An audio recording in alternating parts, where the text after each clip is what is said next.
இன்றைய செய்தியின் தலைப்பு ஸ்பிரிச்சுவல் growth, ஆவிக்குரிய வளர்ச்சி. 2 பேதுரு 3ஆம் அதிகாரம் 18ஆம் வசனத்தை எடுத்தவர்கள் வாசியுங்கள். 2 பேதுரு 3ஆம் அதிகாரம் 18ஆம் வசனம். நம்முடைய கர்த்தரும் இரட்சகருமாகிய இயேசு கிறிஸ்துவின் கிருபையிலும் அவரை அறிகிற அறிவிலே வளருங்கள். அவருக்கு இப்பொழுதும் என்றென்றைக்கும் மகிமை உண்டாவதாக. ஆமென். ஹல்லேலூயா. கரங்களை தட்டி ஆண்டவரை மகிமைப்படுத்துவோம். கிறிஸ்துவை அறிகிற அறிவிலே வளருங்கள். அநேகர் சபைக்குள்ளே வருகிறோம், தேவனை ஏற்றுக்கொள்ளுகிறோம், ஆனால் கிறிஸ்துவை அறிகிற அறிவிலே வளர்ந்திருக்கிறோமா? அப்படியானால் அறிவு என்றால் என்ன, ஞானம் என்றால் என்ன? ரெண்டுமே ஒண்ணு மாதிரி தான் இருக்கும், ஆனா கொஞ்சம் வித்தியாசம். அறிவு என்பது நாலேஜ், அண்டர்ஸ்டாண்டிங். ஞானம் என்பது விஸ்டம். அப்ப அறிவு என்பது ஒன்றை தெளிவாக அறிந்து கொள்வது.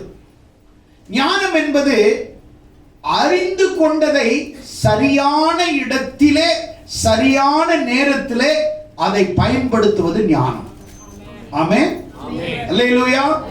அப்ப கிறிஸ்துவ வாழ்க்கை ஒரு நாளில் முடிவடையும் பயணம் அல்ல, அது நாளுக்கு நாள் வளர்ச்சியை நோக்கி கடந்து செல்கிற பயணம். ஆமென். அப்ப கிறிஸ்துவின் குணாதிசயங்கள் தினமும் நம்மிலே காணப்பட வேண்டும். யோவான் 13ஆம் அதிகாரம் 35ஆம் வசனம் கூறுகிறது, நீங்கள் ஒருவரில் ஒருவர் அன்புள்ளவர்களாய் இருந்தால் அதனால் நீங்கள் என்னுடைய சீஷர்கள் என்று எல்லாரும் அறிந்து கொள்வார்கள். கவனியுங்கள், ஆவிக்குரிய வளர்ச்சி என்பது, ஸ்பிரிச்சுவல் growth என்பது ஒவ்வொரு கிறிஸ்தவனும் ஒவ்வொரு தேவனுடைய பிள்ளைகளும் ஆவிக்குரிய வாழ்க்கையில நாளுக்கு நாளாக வளர்ச்சியை நோக்கி பயணிக்க வேண்டும். நாளுக்கு நாள் தேவனை அறிகிற அறிவிலே வளர வேண்டும். தமிழ் பாரம்பரியத்திலே அறிவு என்ற சொல் படிக்கிற புத்தகத்தை சார்ந்ததல்ல, வாழ்க்கை நெறிகளை சார்ந்தது என்று சொல்லுகிறது, வாழ்வியலை சார்ந்தது என்று சொல்லுகிறது. அப்படியானால் புத்தகம் படிப்பதினாலே அறிவை அடைகிறோம், ஆனால் அந்த அறிவு நம்முடைய வாழ்க்கையிலே, நம்முடைய வாழ்வியலிலே அந்த அறிவை நாம் அறிவுள்ளவர்கள், அறிந்தவர்கள், இந்த அறிவு ஒழுக்கத்தையும் விவேகத்தையும் உண்மையையும் எடுத்து காட்டுகிறது. அறிவு என்றால் ஒரு ஒழுக்கம், ஒரு விவேகம், ஒரு உண்மையை அறிந்து கொள்வது. இன்னைக்கு நாம் சபைக்கு வந்து தேவனை ஏற்றுக்கொண்டு சபையிலே நாம் இத்தனை ஆண்டுகள் வாழ்ந்து கொண்டிருக்கிறோம், ஆனால் நம்முடைய வாழ்க்கையில தேவனை அறிகிற அறிவிலே விருத்தி அடைந்திருக்கிறோமா? தேவனை சரியாக புரிந்திருக்கிறோமா? இயேசு கிறிஸ்துவின் குணாதிசயங்களை சரியாக அறிந்து கொண்டிருக்கிறோமா? வேதத்தின் மகத்துவங்களை சரியாக புரிந்து கொண்டிருக்கிறோமா? தெய்வத்துவத்தை நாம் சரியாக அறிந்திருக்கிறோமா? திருத்துவத்தை சரியாக நாம் அறிந்திருக்கிறோமா? அப்படியானால் இல்லை. ஏதோ மதவாதிகளாய் வருகிறோம், ஆனால் ஆன்மீகவாதிகளாய் நாம் இன்னும் கன்வெர்ட் ஆகவில்லை. கிறிஸ்தவர்களாய் கன்வெர்ட் ஆகிறார்கள், ஆனால் ஆன்மீகவாதிகளாய் தங்களை கன்வெர்ட் ஆக்கிக் கொள்ளவில்லை. அதாவது மதவாதிகளாய் நாம் அடையாளப்படுத்தப்படுகிறோம், ஆனால் ஆன்மீகவாதிகளாய் இன்னும் மக்கள் மத்தியிலே அடையாளப்படுத்தப்பட முடியவில்லை, அடையாளத்தை காட்ட முடியவில்லை. ஆகையால் தான் நீங்கள் ஒருவரில் ஒருவர் அன்பாய் இருந்தால் நீங்கள் எனக்கு சீஷர்களாய் இருப்பீர்கள் என்று ஆண்டவர் சொல்லுகிறார்.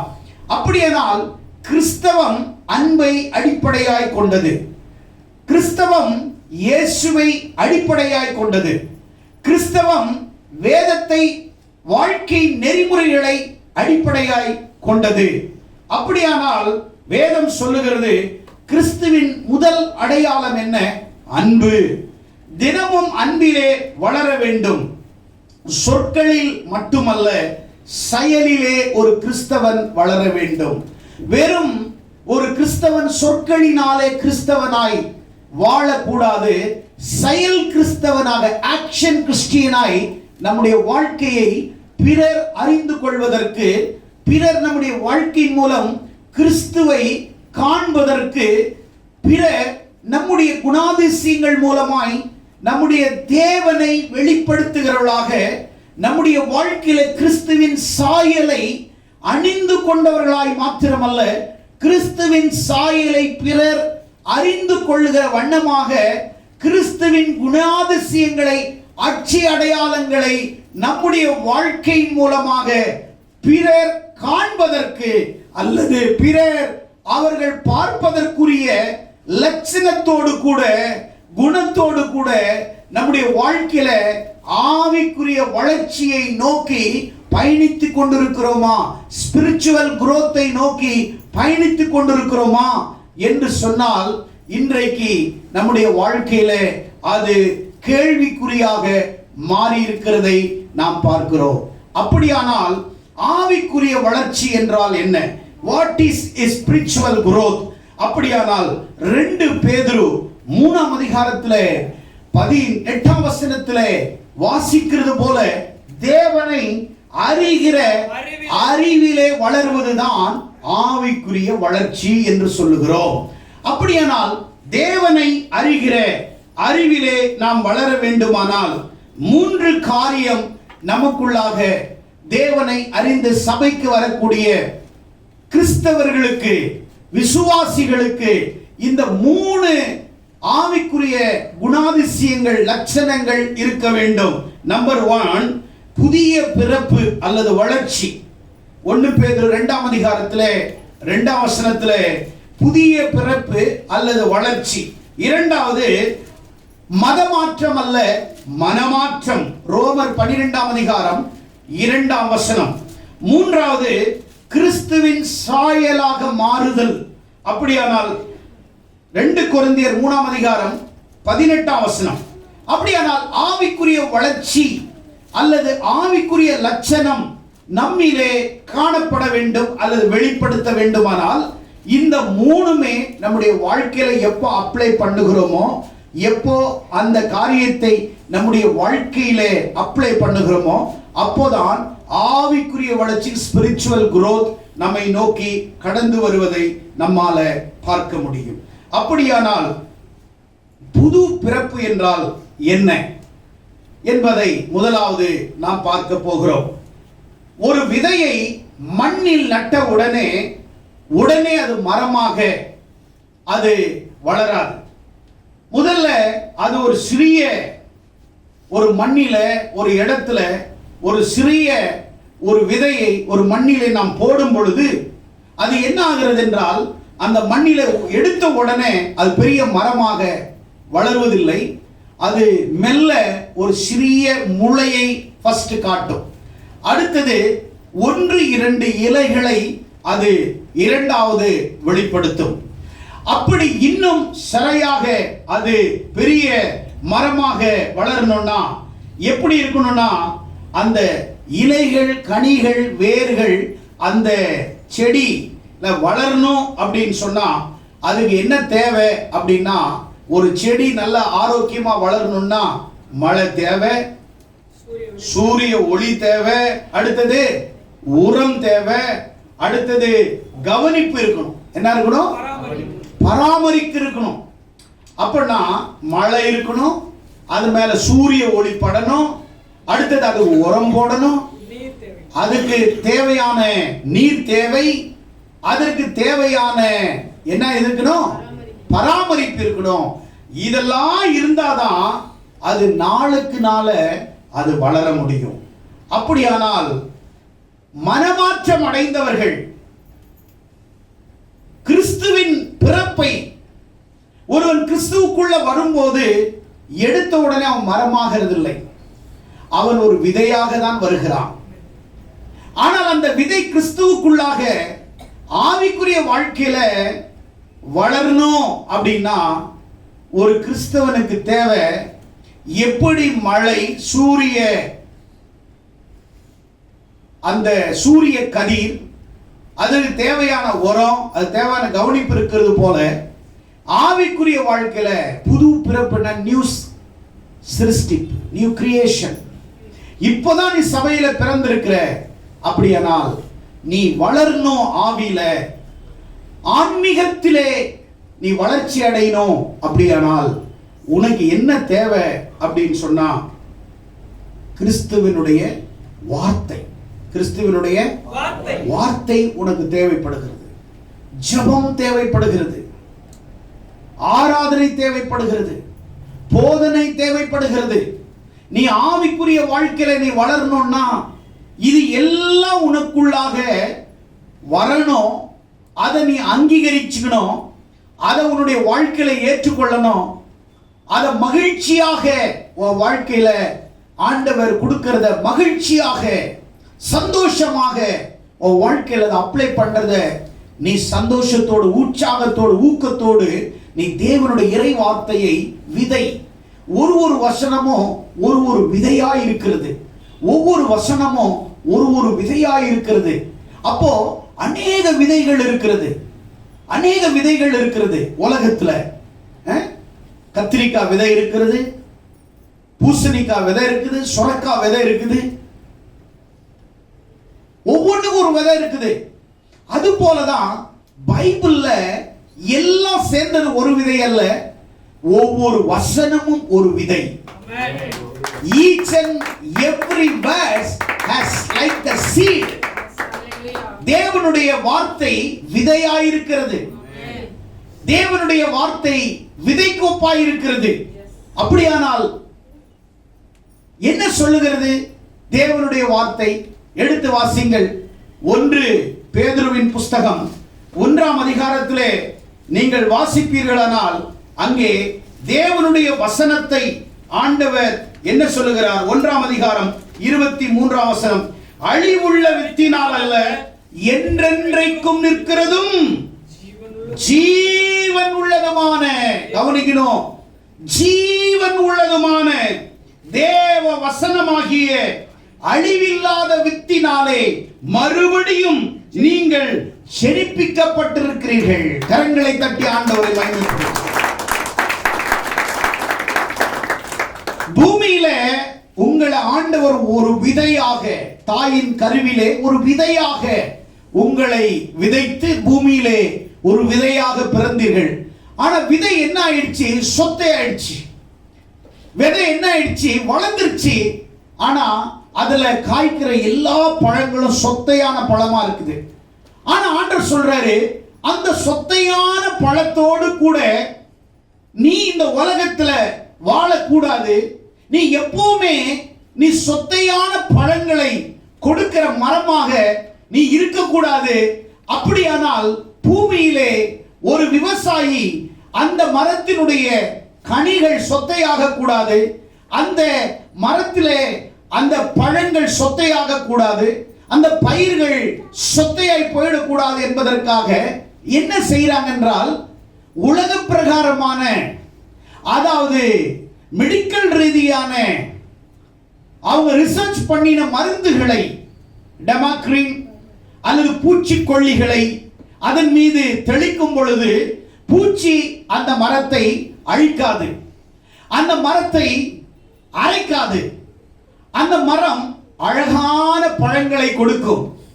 அதுபோலதான் உங்க கிறிஸ்தவ வாழ்க்கையில நீங்கள் ஒரு நல்ல விதையாக, ஒரு நல்ல பழங்களை கொடுக்கிற ஒரு கிறிஸ்தவர்களாக, ஒரு தேவனுடைய பிள்ளைகளாக நீங்க வளரணும்னு சொல்லி ஆண்டவர் பிரயாசப்பட்டு உங்களை எல்லாம் விதைச்சாரு. ஆனா நீங்க என்ன பண்ணிட்டீங்கன்னா, நீங்க நல்ல விதையை தான் விதைச்சாரு, ஆனா நீங்க சொத்த விதையா மாறிட்டீங்க. ஆனா ஆண்டவர் உங்களை அப்படி விடல. எப்படி ஒரு விவசாயி பூச்சிக்கொல்லிகளை மருந்துகளை அந்த செடியின் மீது தெளித்து அதை எப்படி பாதுகாத்து அதை அழகான பழங்களை கொடுக்கிற ஒரு செடியாக அந்த பூச்சிக்கொல்லி மூலமாய் பாதுகாக்கிறானோ, அதே போலதான் அழிவுள்ள வித்தினாலே அல்ல, என்றென்றைக்கும் நிற்கிறதும் ஜீவனுள்ளதுமான தேவ வசனமாகிய அழிவில்லாத வித்தினாலே நீங்கள் மறுபடியுமே செழிப்பிக்கப்பட்டிருக்கிறீர்கள். தேவனுடைய வார்த்தை உங்களில் வரும் பொழுது, தேவனுடைய வசனம் மருந்தாக செயல்படும் பொழுது, சொத்தையான வாழ்க்கை சுகமான வாழ்க்கையாய் மாறுகிறது. அழிவுள்ள வாழ்க்கை அழிவில்லாத வாழ்க்கையாய் மாறுகிறது. சமாதானமற்ற வாழ்க்கை வசனத்தினாலே சமாதானம் நிறைந்த மகிழ்ச்சியான வாழ்க்கையாய் வாழுகிறது. அப்படியானால் ஜீவனுள்ள தேவனுடைய வசனம் உங்கள் வாழ்க்கையிலே நீங்கள் அப்ளை பண்ணும் பொழுது, உங்கள் வாழ்க்கையில் இருக்கிற சொத்தை, உங்கள் வாழ்க்கையில் இருக்கிற குறைகள், உன்னுடைய வாழ்க்கையில சத்துரு உன்னை அழிக்க வேண்டும் என்று, சத்துரு உன்னை அழித்து உன்னை நிர்மூலமாக்க வேண்டும் என்று அவன் நினைத்தாலும், ஜீவனுள்ள வசனம், அழிவில்லாத வசனம், தேவனுடைய என்றென்றைக்கும் நிற்கிறதுமான வசனம். ஆகையால் தான் தேவன் சொன்னார், வானமும் பூமியும் அழிந்து போனாலும் என் வார்த்தைகள் ஒரு உறுப்பாகிலும் அழிந்து போவதில்லை. என் வார்த்தைகளை அழிக்க முடியாது, ஒழிக்க முடியாது. என் வார்த்தை உன் இருதயத்திலே, உன்னுடைய இருதயத்திலே என்னுடைய வசனம் விதையாய் விழும் பொழுது உன் வாழ்க்கையின் சொத்தான நிலையெல்லாம் சூப்பரான நிலையாய் மாறுகிறது. உன்னுடைய வாழ்க்கை அழகாக மாறுகிறது. ஆவிக்குரிய வாழ்க்கையிலே வசனம் உள்ளே போக போக போக போக உன்னுடைய அழிவுள்ள வாழ்க்கை அழகாக அழகாக அழகாக மாற ஆரம்பிக்கிறது. அப்படியானால் வார்த்தை உனக்குள்ளே வரும் பொழுது, வசனம் உனக்குள்ளே வரும் பொழுது நீ புது சிருஷ்டியாய் மாறுகிறாய். You are became the new creation. நீ ஒரு புதிய மனுஷனாய் மாறுகிறாய். நீ ஒரு புதிய சிருஷ்டிப்பை நோக்கி கடந்து செல்லுகிறாய். ஒரு புதிய வாழ்க்கை நோக்கி கடந்து செல்லுகிறாய். ஒரு பெரிய எதிர்காலத்தை நோக்கி கடந்து செல்லுகிறாய். உன்னுடைய வாழ்க்கையில ஒரு நம்பிக்கையை நோக்கி கடந்து செல்லுகிறாய். உன்னுடைய வாழ்க்கையில ஒரு வெற்றியை நோக்கி கடந்து செல்லுகிறாய். உன்னுடைய வாழ்க்கையில ஒரு தெளிவை நோக்கி கடந்து செல்லுகிறாய். உன்னுடைய வாழ்க்கையில ஒரு தரிசனத்தை நோக்கி கடந்து செல்லுகிறாய். உன்னுடைய வாழ்க்கையில எதிர்காலத்துடைய திட்டத்தை, நோக்கத்தை நிறைவேற்றுவதற்காக நீ கடந்து செல்லுகிறாய். அப்படியானால் தேவனுடைய வார்த்தை உண்மையிலே வரும் பொழுது, தேவனுடைய வசனம் விதையாக உன்னுடைய வாழ்க்கையில இருதயத்திலே விழும் பொழுது, உன்னுடைய சொத்தை எல்லா நிலையும், உன்னுடைய அழிவின் எல்லா நிலையும், உன்னுடைய எல்லா விதமான தீய வாழ்க்கையும் தேவனுடைய வசனம் உனக்குள் இறங்கும் பொழுது உன்னை சுத்திகரித்து உன்னை அழிவில்லாத வித்தாக உன்னை ஆண்டவர் செழிப்பிக்கிறார். கரங்களை தட்டி ஆண்டவர் அழிவில்லாத வித்தாய் கர்த்தர் உன்னை மாற்றுகிறார். வசனம், word is very powerful. Word of God is very very powerful.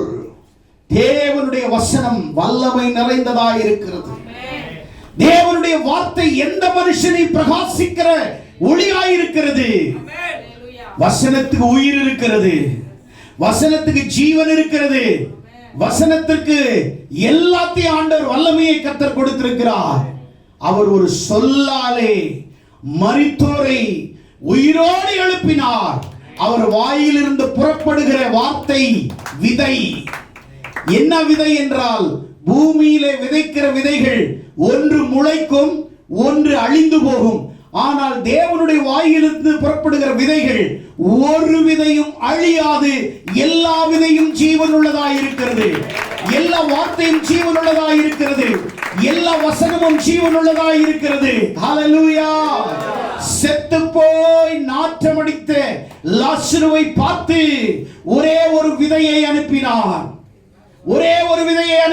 லாசருவே எழுந்து வா என்று ஆண்டவர் வாயிலிருந்து ஒரு விதை விழுந்த உடனே செத்து போன லாசருடைய பாடியில அந்த வார்த்தை என்கிற விதை அவன் காதிலே வந்து அந்த வசனம் என்கிற விதை ஆண்டவராக இயேசுவின் வாயிலிருந்து புறப்பட்டுகிற லாசரு எழுந்து வா என்று சொல்லுகிற ஒரு விதை அவனுடைய காதிலே விழுந்த உடனே அவனுடைய காது கேட்க ஆரம்பிக்கிறது.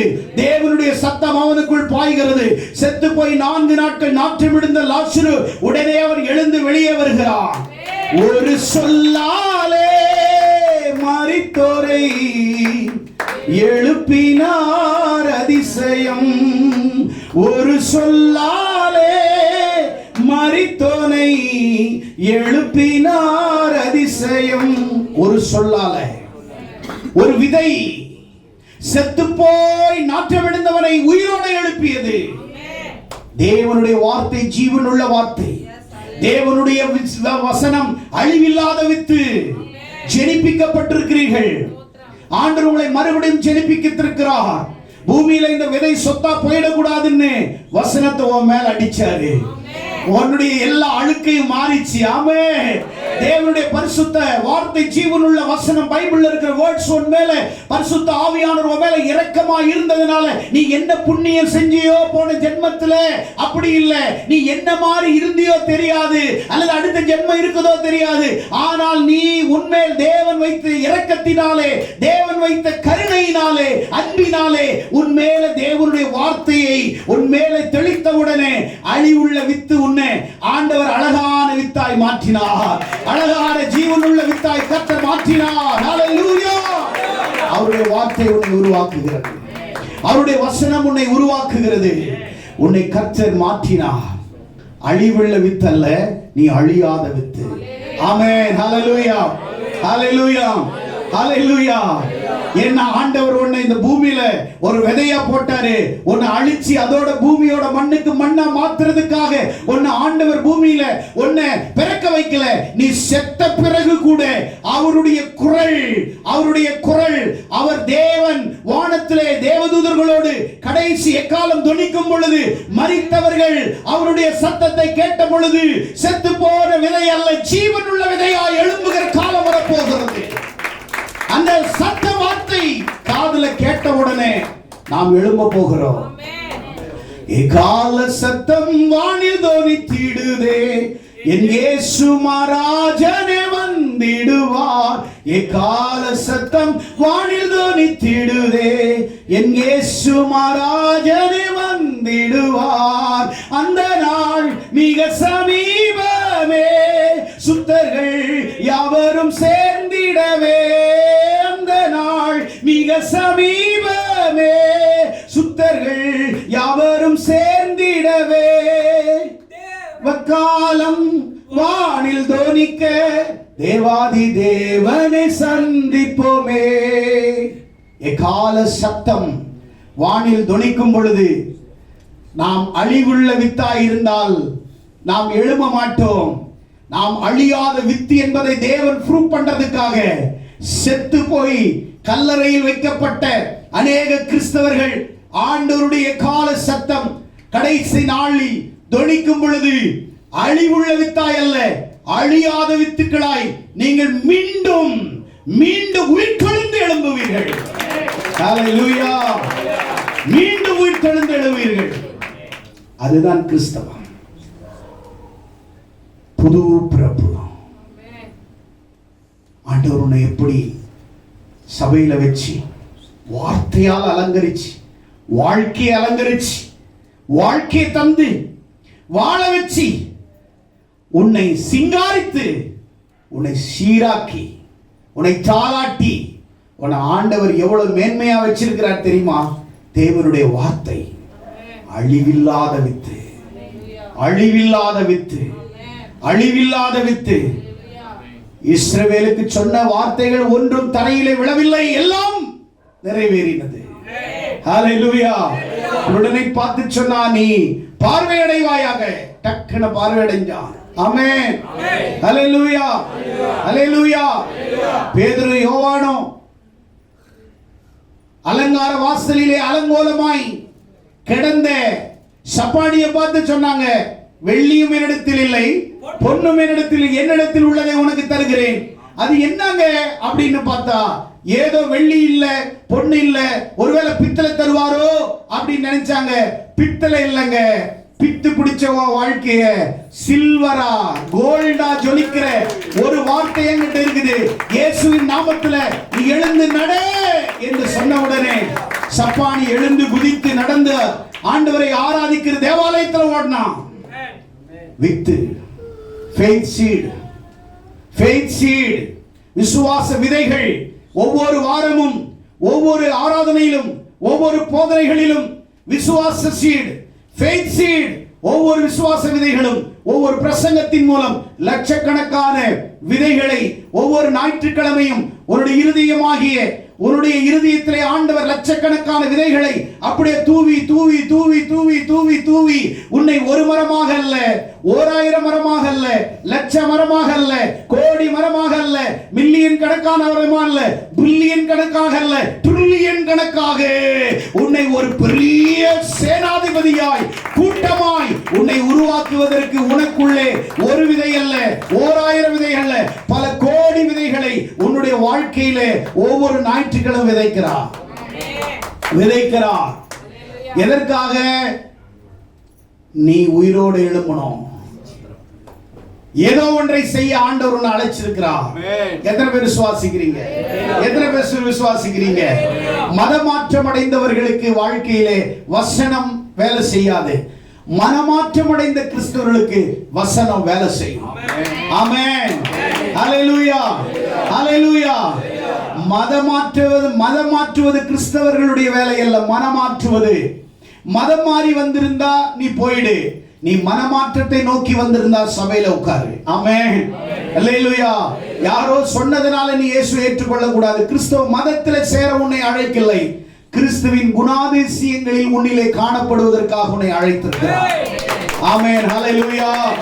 மதவாதியாய் அடையாளப்படுத்தாதே, நீ ஆன்மீகவாதியாய் உன் வாழ்க்கையிலே உன்னை அடையாளப்படுத்திக் கொள்.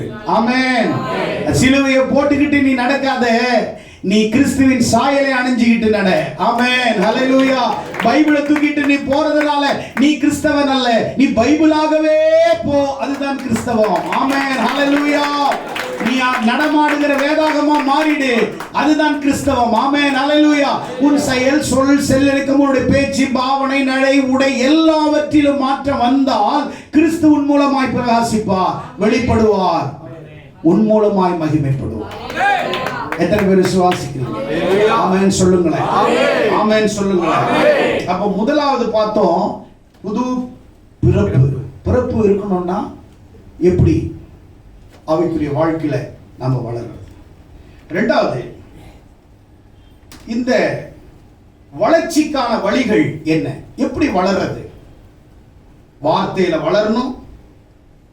அடுத்தது தேவனுடைய ஜபத்தின் மூலம் தேவனோடு உறவு வைத்துக் கொள்ள வேண்டும். கிறிஸ்தவர்கள் ஞாயிற்றுக்கிழமை ஒரு நாள் ஜெபிச்சா உன் வாழ்க்கை நாரி போயிடும். டெய்லி ஜெபிச்சா நாரி போன உன் வாழ்க்கை சூப்பரா மாறிடும். கையை தட்ட மாட்டீங்க, இதெல்லாம் தட்ட மாட்டீங்க. நீ ஜெபிச்சா நாரி போன உன் வாழ்க்கை சூப்பரா போயிடும். நீ ஜெபிக்கலன்னா உன் வாழ்க்கை நாரி போயிடும். ஜெபிக்கிறவன் பாவம் செய்கிறதை நிறுத்துகிறான், பாவம் செய்கிறவன் ஜெபம் செய்கிறதை நிறுத்துகிறான். ஆமென். சாத்தானோட நீ சேர்ந்தா உன்னை ஜெபிக்க விட மாட்டான். நீ அதிகமா பைபிள் படிக்கல, அதிகமா ஜெபிக்கலன்னா நீ எங்கேயோ சிக்கி இருக்கிற, அடைப்புல இருக்கிற. அடைப்பை மாத்தினாதான் நீ ஆசீர்வாதம், இல்லாட்டினா நீ அடைக்கப்பட்ட இடத்துல தான் உட்கார்ந்துட்டு இருக்கணும். ஆமென், ஹல்லேலூயா. அடுத்து எபிரேயர் 10:25 மூணாவது, ஆவிக்குரிய வாழ்க்கையில ஒரு பிறப்புல நீ ஒரு புது விசுவாசி எப்படி வளரணும்னா சபையின் ஐக்கியத்தை விட்டுறக்கூடாது. என்ன விடக்கூடாது? சொல்லுங்களேன். வார்த்தையில நிலைச்சிருக்கணும். அடுத்தது ஜெபத்துல நிலைச்சிருக்கணும். சபையோட நிலைச்சிருக்கணும். என்ன இருக்கணும்? சங்கம், சபை. அல்லேலூயா. இன்னைக்கெல்லாம் உலகத்துல நிறைய சங்கம் இருக்குது. 2 வீலர் சங்கம், 4 வீலர் சங்கம், அப்புறம் சொல்லுங்க, ஆட்டோ சங்கம், டாக்ஸி சங்கம், மகளிர் சங்கம். சங்கம் நிறைய இருக்குது. ஏன் சங்கம் வச்சிருக்கிறாங்க? ஏன் வச்சிருக்கிறாங்க? அவங்க ஒன்னா சேர்ந்தாதான் எதையாவது சாதிக்க முடியும்னு, அதுக்குதான் சங்கம். ஆனா அவ்வளவு பெரிய சங்கம் இருந்து அரசாங்கத்துக்கு எதிராக போயிட்டு அவ்வளோ பெரிய சங்கம் போய் நின்று கோரிக்கை வைக்கிறாங்க. சங்கமே தோத்து போயிடுது, எதுவும் நடக்க போறது இல்ல. ஆனா இந்த சங்கத்துல நீ வா, தோத்து போய் இந்த சங்கத்துல வா, நீ ஜெயிச்சு போகிறவனா. இந்த சங்கம் எல்லா ஜெப குறிப்புகளையும் கேட்கிற சங்கம். இந்த சபையினுடைய சங்கத்துல நீ வந்து எந்த கோரிக்கை வச்சா கூட நீ போராட தேவையில்லை, நீ போய் அழ தேவையில்லை. உன் கோரிக்கை ஞாயிற்றுக்கிழமை சங்கத்துல வந்து உன் கோரிக்கையை ஆண்டவர் சமூகத்துல வச்சு, ஆண்டவரே நீங்க என்ன ஆசீர்வதிங்கன்னா, இந்த சங்கத்துல நீ ஒழுங்கா உறுப்பினரா இருந்து ஒழுங்கா சர்ச்சுக்கு வந்து ஒழுங்கா ஆண்டவரை தேடி சபையினுடைய சங்கத்துல நீ மெம்பர் ஆகிறது பெருசு இல்ல, அந்த மெம்பர்ஷிப் வச்சிருக்கு பெருசு இல்ல. நீ கரெக்டா சங்கத்துல நடக்கிற எல்லா மீட்டிங்களும் கலந்துகிட்டாதான் சங்கத்துல ஏறெடுக்கிற எல்லா அம்ச கோரிக்கைகளையும் உனக்கு தெரியும். அப்படின்னா சபை ஐக்கியத்தை நீ விட்டுட்டன்னா உன் கோரிக்கை நிராகரிக்கப்படும். நீ சபை அங்கத்தோடு நீ இருந்தா உன் கோரிக்கைகள் எல்லாம் நிறைவேற்றப்படும். எத்தனை பேர் விசுவாசிக்கிறீங்க? தட்ட மாட்டீங்க. இந்த சங்கத்துல வந்து கோரிக்கை வச்சு எத்தனையோ பேர் சுகமாயிருக்கு. ஒருத்தர் வந்தாரு, 2 கிட்னி போயிடுச்சு, சங்கத்துக்கு வந்தாரு, ஆண்டவர் கேட்டு 2 புது கிட்னி கொடுத்திருக்கிறார். ஆமென் சொல்லுங்களேன், ஆமென் சொல்லுங்களேன். இந்த சங்கத்துல வந்து எனக்கு இது நடக்கலன்னு யாராவது ஒருவர் இங்கே இந்த செய்தியை கேட்கிற நீங்க சபையில வந்து வந்திருக்கிறீங்க, இந்த நூற்றுக்கணக்கான மக்கள், நீங்க வந்து இது நடக்கலன்னு சொல்லுங்க. எல்லாமே ஆண்டவர் இந்த சங்கத்தின் மூலம் நிறைவேற்றிருக்கிறார், வாழ்க்கையை வளமாக்கி இருக்கிறார். ஆமென். சபையினுடைய ஐக்கியத்தை என்ன செய்யக்கூடாது? ஆவிக்குரிய வாழ்க்கையில நீ வளர்ச்சி பெறணும்னா சபையினுடைய ஐக்கியத்தை நீ விடக்கூடாது. 4வது, நம்மை பரிசுத்த மாக்கிக் கொள்வதற்கு சோதனைகள் வரும். சபையின் ஐக்கியத்தை சாத்தான் உடைப்பான். நல்ல கவனிச்சுக்கோ, நீ சபையின் ஐக்கியத்தை விட்டுட்டனா சபைக்கு பிரச்சனை இல்லை, உனக்குதான் பிரச்சனை, உனக்குதான் போராட்டம். சோதனைகள் வரும் பொழுது நீ பரிசுத்தத்தில் நிலைச்சு நிற்கிறது ரொம்ப முக்கியம். சோதனை வரும், பலவீனம் வரும், பாடுகள் வரும், சபைக்கு போகாதபடி தடைகள் வரும், விடமாட்டாங்க, வரவனை தடுப்பாங்க, வடவிடம் ஒரே மாதிரி பேசிக்குவாங்க, நம்மலாம் போக கூடாதுன்னு. நீ என்ன ஸ்ட்ரைக் பண்ணி சபைக்கு என்ன பிரயோஜனம்? உன் வாழ்க்கை தான் சீரழியும். நீ ஆண்டவர்கிட்ட மோதக்கூடாது. இந்த கல்லின் மேல் மோதுகிறவன் நொறுங்கி போவான், கல்லு மேல மோதாத, நீ செத்து போடுவே. கிறிஸ்து ஒரு கல், சபை ஒரு கல், கண்மலை, இதுல மோதக்கூடாது. உன் வீரியத்தை சபைக்கு விரோதமா காட்டக்கூடாது, உன் பிரச்சனை சபையில கொண்டு வந்து காட்டக்கூடாது. உனக்கு ஒரு மைனஸ் அது சபை மேல நீ வெறிச்சலாடக்கூடாது. இன்னும் நீ சபையில ஸ்ட்ராங்கா இருக்கணும், ஸ்ட்ராங்கா இருக்கணும். வாழ்வோ சாவோ ஆண்டவருக்காய் கடைசி வரைக்கும் இந்த சபையில சோதனை மத்தியிலே நான் நிற்பேன். வாழ்க்கையில் எத்தனை பாடுகளை சந்திக்கிறோம், எத்தனை பிரச்சனைகளை சந்திக்கிறோம். ஆனால் கிறிஸ்து நம்மை விட்டு விலகவில்லையே. கிறிஸ்து நம்ம அப்படியே உறுதியை பிடிச்சின்னா அவர் நம்ம கூட தான் இருப்பாரு. எவ்வளவு போராட்டங்கள் வந்தாலும், எவ்வளவு பிரச்சனைகள் வந்தாலும் சோதனைகள் வரதான் செய்யும். ஏசப்பாவுக்கே சோதனை வந்துச்சு. சாத்தான் நேரா போய் மலையில நிறுத்தினான், அந்த தேவாலயம் உப்புரிகளை நிறுத்தி எல்லாத்தையும் காமிச்சா, நான் தந்துடுறேன், இல்ல இல்ல வேணாம் பான்ட்டாரு. அப்பாலே போ சாத்தானே. ஏசப்பா சோதனையை ஜெயிக்கலையா? அவர் 40 நாள் உபவாசம் இருக்கும் பொழுது சாத்தான் வந்து இந்த கல்லுகளை அப்பமாகும்படி நீ செய், உன் தேவனை சோதிக்காத என்று சொல்லியிருக்கிறது வேதம். சொல்லலையா? ஜெயிக்கலையா? சோதனை வந்துச்சு, ஏசப்பா வந்துச்சு, சிலுவையில சோதனை வந்துச்சு, ஜெயிச்சார், அவர் ஜெயித்தார். நாம் ஜெயிக்க பிறந்தவர்கள், நாம் ஜெயிக்க பிறந்தோம். ஏன்னா நம்ம அப்பா ஜெயிச்சவர், நம்ம அப்பா ஜெயிச்சவர், தோல்வியான அப்பா இல்ல. சிலுவையை ஜெயிச்சாரு, சாத்தான ஜெயித்தாரு, உலகத்துல எல்லாத்தையும் ஜெயித்தாரு. அதனால தான் நீங்களும் நானும் ஜெயிக்க பிறந்தவர்கள். அவங்க பிள்ளைங்க ஒரு நாளும் தோற்றது சரித்திரமே கிடையாது. சோதனை வரும், பழைய ஃப்ரெண்டு வருவான், மச்சான் ஒரு பிக்கடின்னுவான், சோதனை வரும், ஒரே ஒரு தம்மடி, ஒரு சும்மா இழு மச்சான்னுவான், சோதனை. நோ, சபைக்கு நீ வந்துட்ட உடனே சோதனை வரதான் செய்யும், பாடுகள் வரதான் செய்யும். நீ வராம இருந்தனா உனக்கு அது ஆசீர்வாதம் இல்லை. சோதனை ஜெயிக்கிற மனுஷன் பாக்கியவான். அவன் உத்தமன் என்று விளங்கின பின்பு கர்த்தர் தம்மிடத்தில் அன்பு கூறுவோருக்கு ஜீவகிரீடத்தை கர்த்தர் கொடுப்பார். நீதியின் கிரீடத்தை கர்த்தர் கொடுப்பார். சோதனை, யோசேப்புக்கு சோதனை வரலையா? சிறைச்சாலை. யோசேப்புக்கு 3 சோதனை வந்துச்சு. குழி, ஃபர்ஸ்ட் சோதனை குழி, குழியில போட்டாங்க பிட். இரண்டாவது பிரிசன், ஜெயில். மூணாவது ப்ரமோஷன், என்ன தெரியுமா? பேலஸ்ல வச்சார். Bit to prison, prison to palace. Promotion, promotion வர்றதுக்கு முன்னாடி சோதனை வரும், ஜெயிக்கணும். ஆமென், ஆமென், ஆமென். சபைக்கு போகாதீங்க பிரதர். ஒண்ணும் இல்ல பிரதர், நீ வந்தா உனக்கு ஆசீர்வாதம் பிரதர். காணிக்கைக்காக தசம்பாக சபை நடக்கல பிரதர். ஓசன்னா சபை ஏசப்பாவுடைய கிருபையால நடக்கிறது. யாரையும் நம்பி சபை நடத்தல பிரதர், கர்த்தரை நம்பி நடத்துறோம். சபை எனது இல்ல பிரதர், கர்த்தருடையது. சபையை நான் சம்பாதிக்கல, கர்த்தர் ரத்தத்தால சம்பாதிச்சிருக்கிறார். சபையில் இருக்கிற விசுவாசி நான் கூட்டு வரல பிரதர், கர்த்தர் கூட்டு வந்தாரு சிஸ்டர். யாரையும் நம்பி நடத்துற சபை இந்த சபை கிடையாது. ஆமென், அல்லேலூயா, அல்லேலூயா, அல்லேலூயா. மத்த சபை மாதிரி இது கிடையாதுங்க. இந்த சபை பாஸ்டரே மத்த சபை பாஸ்டர் மாதிரி கிடையாது. இது ஆவியான நடத்துற சபை. ஆண்டவர் அழைச்ச சபை இது, அவர் தெரிந்து கொண்ட சபை. அல்லேலூயா. சோதனை வரும்போது பின்னாடி போயிடாதீங்க, முன்னாடி வாங்க. என்ன வரணும்? முன்னாடி வரணும். கோலியாத் வந்து பயமுறுத்துறான். முன்னாடி வர வேண்டிய ராணுவ வீரர்கள் பின்னாடி போறாங்க. ஆனா பின்னாடி வந்த தாவீது முன்னாடி வந்தாரு. என்ன பிரச்சனை? என்ன பிரச்சனை? என்ன பிரச்சனை? என்ன பிரச்சனை? ஏய் சின்ன பையன்டா நீனு. அண்ணன் தம்பி சொல்றாங்க, சின்ன பையன். ஆடெல்லாம் அங்க எல்லாம் வனாந்தரத்தை விட்டு என்ன இங்க வேடிக்கை பார்க்க வந்தியா? யுத்தத்தை பார்க்க வந்தியா? கிழிச்சிட்டீங்க பெரிய யுத்தம் பண்ணி. யுத்தத்தை பார்க்க வரலையா? யுத்தம் நடத்த வந்திருக்கிற நீ பாரு, நான் பண்ற யுத்தத்தை. தாவீது பயந்தானா? பயப்படல. பேசிக்கிட்டே ஒரே ஒரு கல்லை விட்டான். ஒரே கல்ல சாச்சிட்டான். அல்லேலூயா, அல்லேலூயா. பின்னாடி வர்ற வாழ்க்கை இல்லைங்க. பயமுறுத்துவான் கோலியாத், பயமுறுத்துவான் கோலியாத். முன்னாடி நின்னுட்டு ஹாய் ஹூய் ஹாய் ஹூய் இன்னுவான். பயப்படாத. அல்லேலூயா. பேய் அழகா ட்ரெஸ் பண்ணிட்டா வந்து நிப்பான், அலங்கோலமா வருவான். அசிங்கமா இருக்கிற பார்த்தா, பேய் படத்தை பார்த்தா பயந்துருவாங்க.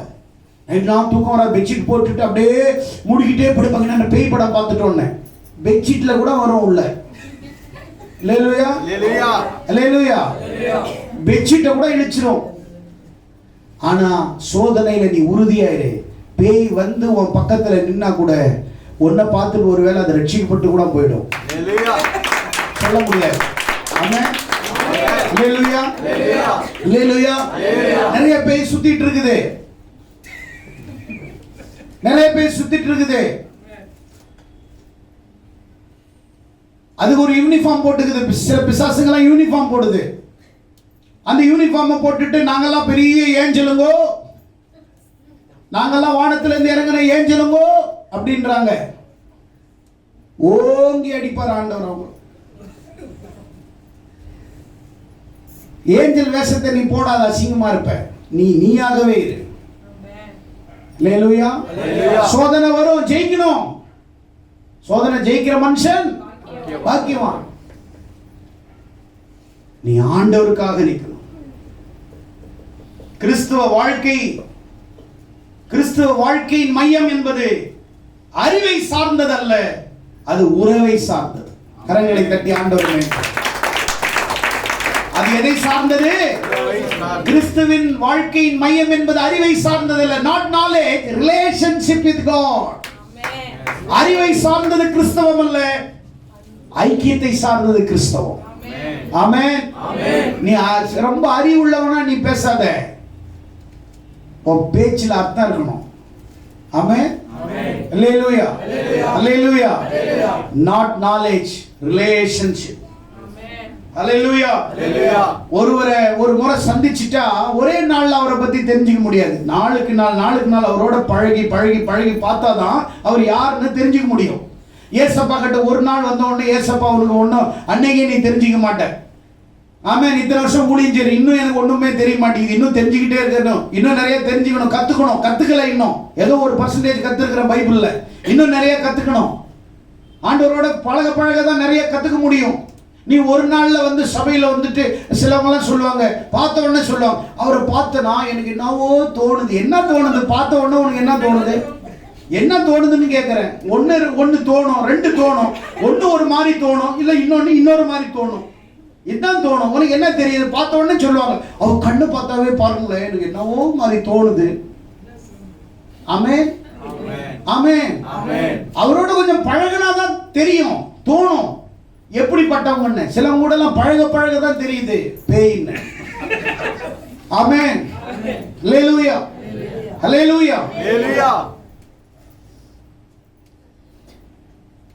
பழகினாதான் தெரியுது. பழகி பாருங்க, அப்பதான் தெரியும். தேவனோட நீங்கள் ரிலேஷன்ஷிப், தேவனோட நீங்க பழகி பழகி பழகி பழகி பார்த்தீங்கன்னா தேவனுடைய குணாதிசயங்கள், அவருடைய அன்பு எப்படிப்பட்டது, அவருடைய கேரக்டர் எப்படிப்பட்டது, அவருடைய வாழ்க்கை எப்படிப்பட்டது. பழகுங்க, சபைக்கு வாங்க, போதனையை கேளுங்க, அறிவடையுங்க.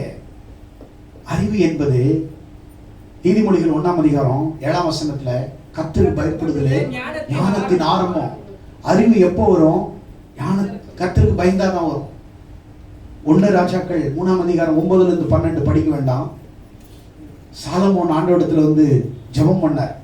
கிபியோன்ல சர்வாங்க தகன பலிகள் செலுத்துறார். ஆண்டவர் தரிசனமாய் சொல்றாரு, சாலமோனே உனக்கு என்ன வேணும்? அவர் உடனே கேட்டாரு, எனக்கு நகை கொடு, எனக்கு வீடு கொடு, எனக்கு அரண்மனை கொடுன்னு கேட்கல. அவர் சொன்னார், ஆண்டவரே சின்ன வயசுல நான் ராஜாவாயிட்டாங்க, ஆனா நான் சின்ன பையன், ஆனா இவங்க இவ்வளவு ஜனங்களை தான் நடத்தணும்னு எனக்கு அனுபவம் இல்லை. எங்க அப்பா வேற, ஆனா நான் வேற. எங்க அப்பா கிங்கு, அதனால எங்க அப்பா அனுபவம் எனக்கு வராது. நான் சின்ன வயசுல என்ன ராஜாவாக்கிட்டீங்க, அதனால எனக்கு வேற ஒண்ணும் வேண்டாம். சமஸ்த ஜனங்களை வழி நடத்துவதற்கு எனக்கு ஞானம் தேவைன்னா. என்ன தேவைன்னாரு? கேளுங்க, என்ன கேட்டாரு? ஞானம். நிறைய பேர் கேட்கறதுல ஞானம் கேட்கறது கிடையாது. ஆண்டவரே என்னை ஆசீர்வதிங்கப்பா, வீடு கொடுங்க, கார் கொடுங்க, ஆண்டவரே என்னை ஆசீர்வதிங்கப்பா, ஆண்டவரே அப்புறம் ஆண்டவரே எனக்கு வந்து ஆண்டவரே சிங்கப்பூர் கொண்டு போங்க, ஆண்டவரே மலேசியா கொண்டு போங்க, ஆண்டவரே முடிஞ்ச அந்த தாஜ்மஹாலை கூட எனக்கு வாங்கி கொடுத்துருங்க ஆண்டவரே. இப்போ இவங்களுக்கு எல்லாம் ஆசை, நிறைய ஆசை தான். ஆனா ஃபர்ஸ்ட் அறிவு கேட்கணும், ஃபர்ஸ்ட் ஞானத்தை கேட்கணும். இந்த ஞானம் வந்துருச்சுன்னா எதை கேட்கணும் எதை கேட்க கூடாதுன்னு உங்களுக்கு தெரியும். இது இல்லாததுனால தான் என்ன கேட்குறீங்க? அது கிறிஸ்தவங்க, சில கிறிஸ்தவங்க செய்வாங்க, ஐயோ எங்க தான் பைபிள்ல படிச்சாங்கன்னு தெரியலடா பாவி, அப்படியே தலையில வாயில அடிச்சுக்கலாமான்னு இருக்குது. சிலவங்க சொல்லுவாங்க, பிரதர் இந்த வீட்டுக்கு வந்திருக்கிறேன், ஹிந்து வீடு தான், ஆனா நான் ஜெபம் பண்ணிட்டு இருக்கேன், இந்த வீடு கர்த்தருக்கு கொடுக்கணும். என்னையா அநியாயம்? நான் கேட்கிறேன், என்ன அநியாயம்? நீ இன்னொருத்த வீட்டுல உட்காந்துட்டு அந்த வீடை வந்து ஜெபம் பண்ணி அடிச்சு புடுங்குற மாதிரி இருக்குது, அது கர்த்தர் உனக்கு அடிச்சு புடுங்கி உனக்கு தருவாரா? என்ன ஜெபம்? முட்டாள்தனமான ஜெபம். சிலவங்க சொல்றது, பிரதர் பக்கத்துல அந்த நிலத்தை அப்படியே பார்த்துக்கிட்டே இருக்கிற கர்த்தருக்கு கொடுப்பாரு, இன்னொருத்த நிலத்தை உனக்கு வாங்கி கொடுக்குறது. எவ்வளவு பிறருடைய பொருள் மேல இச்சிக்காத, நீ இச்சிக்கிற 10 கட்டளையில அதுல ஒரு கட்டளை பிறருடைய பொருளையோ பிறருடைய யாதொன்றைய இச்சியாதன்றாரு. அப்ப நீ எதை இச்சிக்கிற? வந்து உனக்கு வாடகை கொடுத்த வீட்டையே இச்சிக்கிற. கர்த்தர் ஸ்தோத்திரம் பிரதர், கர்த்தர் ராத்திரியில என்னோடு கூட பேசினார், ஹல்லேலூயா இந்த வீட்டை எனக்கு கர்த்தர் கொடுப்பாருன்னு. தண்டபாணி வீட்டுக்கு வந்துட்டு நீ அந்த ஸ்டீபன் வீடா மாத்தணும்னு பாக்குற. உனக்கு எவ்வளவு கொழுப்பு, உனக்கு வாடகை கொடுத்ததே பிரச்சனை. ஆண்டவரே எனக்கு உமக்கு பிடித்த இடத்துல, உமக்கு பிரியமான இடத்துல, உமக்கு பிரியமான வீட்டை எப்போ எனக்கு கொடுக்கணுமோ அப்போ கொடுங்கன்னு ஆண்டவரேன்னு சொன்னா உன்னை அழகான இடத்துல உன்னை கொண்டு போய் வைப்பார். நீ இன்னொரு வீட்டுக்காக ஜெபம் பண்ணா ஆல்ரெடி அதுல 3 பேர் செத்து இருக்கிறாங்க, அது உனக்கு தெரியாது, அந்த ஆவி உனக்கு பிடிச்சிக்கும். புது வீட்டை உனக்கு கர்த்தர் கட்டி கொடுப்பார். அல்லேலூயா. உங்க ஜெபிக்கிறது அதுக்கு 2-3 பாஸ்டர்ஸ் இருப்பாங்க, அப்படியே கர்த்தர் உங்களுக்கு கொடுப்பார். ஆண்டவரே கர்த்தர் சிஸ்டர் நான் ஜெபிக்கிற இந்த வீட்டை உங்களுக்கு கர்த்தர் கொடுப்பார். இது என்ன ஆவியோ தெரியல. இச்சிக்காத, கர்த்தர் உனக்கு சகலத்தையும் செய்வார். ஆமென், ஆமென். சில ஊழியக்காரங்க சத்தியத்துல விசுவாசிகள் அற்புதமா கட்டி எழுப்புறாங்க, சிலவங்க எல்லாம் பாத்தீங்கன்னா அவங்க போகிற போக்கிலே போவாங்க. கள்ள தீர்க்க தரிசனம் சொல்லக்கூடாது. ஒருவரை சந்தித்த உடனே நம்மளுக்கு தெரியாது. ஆமென். அல்லேலூயா, அல்லேலூயா, அல்லேலூயா. மூணாவது பாயிண்ட சொல்லி நான் முடிக்கிறேன். கிறிஸ்துவின் சாயலாக மாறுதல். என்னவா? கிறிஸ்துவின் சாயலாக. 2 கொரிந்தியர் 3ஆம் அதிகாரம் 18ஆம் வசனத்துல நாம் எல்லோரும் திறந்த முகமாய் கர்த்தருடைய மகிமையை கண்ணாடியிலே காண்கிறது போல கண்டு, கர்த்தருடைய மகிமையை கண்ணாடியிலே காண்கிறது போல கண்டு ஆவியாய் இருக்கிற கர்த்தரால் அந்த சாயலாக தானே அந்த சாயலாக கிறிஸ்துவின் சாயலை எப்படி நாம் மாறும்? பைபிள் வந்துங்க, வேதம் வந்துங்க கிறிஸ்துவின் முகம் பார்க்கிற கண்ணாடிங்க. கிறிஸ்துவ எங்க பார்க்க முடியும்? நீ பைபிள்ல பார்க்கணும். எங்க பார்க்க முடியும்? நீ படிக்கும் போது கிறிஸ்துவின் முகம் அதுல தெரியும், கிறிஸ்துவின் சாயல் தெரியும், கிறிஸ்துவின் செயல் தெரியும், கிறிஸ்துவின் குணாதிசயங்கள் தெரியும். அப்ப கிறிஸ்துவ, அவர் முகத்தை, அவர் சுபாவத்தை நீ ஒரு பிசிக்கலான ஒரு பாடியில பார்க்காத, ஸ்பிரிச்சுவலான பாடியில பாரு. பைபிள்ல அவர் தெரிவார். ஆமென், ஆமென். இயேசுவை எப்படி பார்க்கணும்? பிசிக்கல் பாடியில போய் தேடக்கூடாது, ஸ்பிரிச்சுவல் பாடியில கிறிஸ்துவ பைபிள்ல தேடணும். ஹalleluya, ஹalleluya. இயேசுவை நீ வேதத்துல பார்க்கலாம். இயேசுவை கண்களால, பைபிள்ல அவருடைய முகம் தெரியும், அவருடைய அகம் தெரியும், அவருடைய ஆசை தெரியும், அவருடைய அன்பு தெரியும், அவருடைய இரக்கம் தெரியும், அவருடைய உருக்கம் தெரியும், அவருடைய ஆசீர்வாதம் தெரியும். பைபிளை படி. பைபிள் தான் அந்த கண்ணாடி, கிறிஸ்துவை பிரதிபலிக்கிற கண்ணாடி. ஆமென், ஹalleluya, ஹalleluya, ஹalleluya. அப்போ கிறிஸ்துவின் சாயலாக மாறுவது என்பது ஒரு கண்ணாடி. சூரியன் காலை நேரத்துல ஒரு சூரிய கதிர் கண்ணாடியை தாக்கும் போது அந்த கண்ணாடியிலிருந்து ஒரு சூரிய ஒளி என்ன செய்யும்? மறுபடியும் ரிஃப்ளெக்ஷன். என்ன செய்யும்? ரிஃப்ளெக்ஷன், பிரதிபலி. ஒரு சூரிய ஒளி ஒரு கண்ணாடியில படுதுன்னு வச்சுக்கோங்களேன். அந்த கண்ணாடியில பட்ட உடனே அந்த கதிர் மறுபடியும் என்ன செய்யும்? கரெக்டா இல்லையா? பார்த்திருக்கீங்களா இல்லையா? சரி. ஒரு கண்ணாடி ரொம்ப டஸ்டா இருக்குது, சூரிய ஒளி படுது, தெரியுமா தெரியாதா? அது எப்படி தெரியும்? எப்படி தெரியும்? கண்ணாடியில சூரிய ஒளி பட்டாதான் பிரதிபலிக்கும். கண்ணாடி ஃபுல்லா டஸ்ட், மண்ணு இருந்துச்சுன்னா மண்ணுல பிரதிபலிக்காது, மண்ணுல அது பிரகாசிக்காது. ஆமென், ஆமென், அல்லேலூயா, அல்லேலூயா. கண்ணாடியில தூசி படித்திருந்தா அது என்ன செய்யாது? பிரதிபலிக்காது. அது போலதான் சுத்தமான கண்ணாடியிலே சூரியனின் சாயலை காண முடியும். சுத்தமான ஆவிக்குரிய வளர்ச்சி அடைந்தவனுக்குள்ளதான் இயேசுவை பார்க்கணும். கரங்களை தட்டி ஆண்டவரே. சொன்னீங்க தூசிலையும் தெரியும். உன்கிட்ட பாவம் இருந்துச்சுன்னா உன் மூலம் கிறிஸ்து தெரிய மாட்டாரு. கரெக்ட்? உனக்குள்ள பாவம் இருந்தா கிறிஸ்து சாயல் தெரியாது. ஆனா நீ பரிசுத்தமா இருந்தா கிறிஸ்து சாயலை நீ பார்க்க முடியும். கண்ணாடி சுத்தமா இருந்தா சூரிய ஒளி தெரியும், கண்ணாடி தூசியா இருந்தா சூரிய ஒளி திரும்ப பிரதிபலிக்காது. ஆமென். அப்ப சாயலாக மாறுறதுன்னா என்ன? கிறிஸ்துவை நம்மிலே வெளிப்படுத்த, பிரதிபலிக்கணும், பிரதிபலிக்கணும், இயேசுவை பிரதிபலிக்கணும். செயல், சொல், பேச்சு, நடை எல்லாத்திலையுமே நீ என்ன செய்யணும்? எல்லாரும் எழுந்து நிற்போம். கர்த்தர் நல்லவர். ஆவிக்குரிய வாழ்க்கையில கர்த்தருக்கு சித்தமானால் அடுத்த வாரத்துல let us journey towards spiritual growth. தேவனுடைய ஆவிக்குரிய வாழ்க்கையில எப்படி நாம் அடுத்த கட்டத்துக்கு போவது என்பதை அடுத்த வாரத்தினுடைய செய்தியின் தொடர்ச்சியை கர்த்தருக்கு சித்தமானால் அடுத்த வாரத்துல உயிரோடு இருந்தால் பிரசங்கிப்போம். ஆமென், அல்லேலூயா, அல்லேலூயா. கர்த்தர் நல்லவர். எத்தனை பேர் விசுவாசிக்கிறீங்க? அல்லேலூயா. ஆவிக்குரிய வாழ்க்கையில ஒரு வளர்ச்சி. இன்னைக்கு தான் ஓரளவு ரட்சிக்கப்பட்ட மாதிரி ஃபீலிங் இருக்குது உங்களுக்கு. இவ்வளவு நாள் பெருசா என்ன ரட்சிக்கப்பட்டு பரிசுத்தவான் மாதிரி நினைச்சீங்க. இப்பதான் தெரியுது உங்க கண்ணாடி எவ்வளவு அழுக்கா இருக்குதுன்னு. ஆமென். அவ்வளவு டஸ்ட் படிஞ்சிருக்குது. டஸ்ட்டை இன்னைக்கு தொடச்சிட்டு கண்ணாடியா மாத்துங்க. சூரிய ஒளி மேலப்படும், பிரதிபலிப்பீங்க. உன் வாழ்க்கை, உனக்குள்ள இருக்கிற குப்பையை மாத்திருங்க. கிறிஸ்து உன் மூலமா வெளிப்படுவார். எத்தனை பேர் விசுவாசிக்கிறீங்க? செய்தியின் மூலம் கர்த்தர் உங்களை ஆசீர்வதிப்பாராக. God bless you.